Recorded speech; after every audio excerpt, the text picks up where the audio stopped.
Trayvon Bromell opened up the season last week running a very impressive 991, but then followed that up this week by running a 984, the world's best time so far this season. We're going to go ahead and break it all down. Big thing that stands out here with Trayvon Bromell, and this is something that we always see with him, is just such a great block start. He's just so effective at being able to get that foot right back out. We can see, we'll take a look at that foot contact time, and when he comes off, he leaves at 0.83, gets that foot down at 0.05, so it takes about 0.2 seconds. But look at how much distance he's covering with that step, and he gets it down way out in front of everybody else. He reacted so well, 0.11, that the announcers, when you actually watch the broadcast, talk about how they think that he might have even false started because of how good he got out. He ran a 177 first 10 meters, which is just insanely fast, insanely good reaction time. And we can just see how long he is with the arms. These are things that we've seen in the past. And he does such a great job being able to maintain a great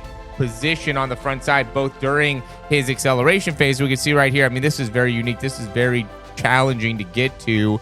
And that's what we love about watching Trayvon Bromell, is he makes it all look so easy, but does a very good job of getting into an excellent front side mechanics here. Left side as well as right side, maintains a very forward action out of the arms as he's accelerating. What's awesome about this is when we look at the numbers, I mean, he ran those last few splits from 70 to 80, 0.84, but then his last 10 meters, 0.94, was really pretty slow, all things considered, 0.94. And so it just shows that he could have probably ran even faster. You can see he's way out in front of everybody. Everyone knows the results of the race at this point. And so he kind of lets up, as does everybody else.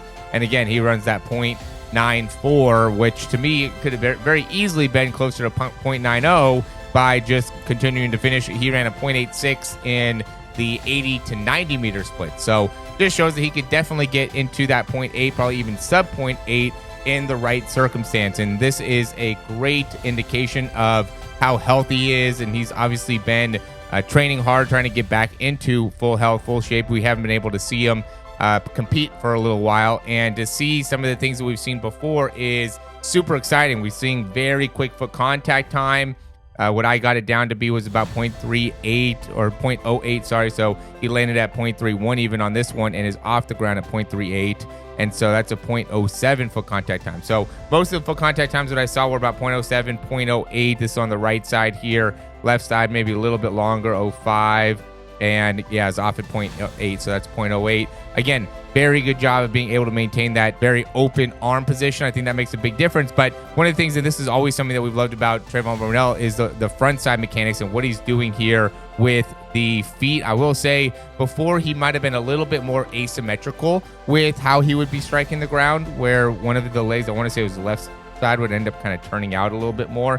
Still looks like it does a little bit there, right? We can see a little bit of external rotation in the foot, but still landing very, very effectively on like the front part of the foot, that foot right back underneath. And I love the timing. Look at when his foot's striking, how everything is nice and lined up from the ear down to the middle part of the foot, or like the arch of the foot, and then just transitions off very effectively. I like when that knee is not too far back behind the hip when that foot is coming off the ground. So these are all very, very good things to see in terms of sustainability, right? Because it's one thing when you could run really fast times and, you know, have maybe some different mechanics that are able to achieve it. And a lot of times, you know, that will cause somebody to have a little bit more inconsistent times. But now that we're seeing him run 991 last week, 984 this week, a little bit more competition, but easily beats everybody in this race. And it's a Diamond League race, so it's going to be the best of the best.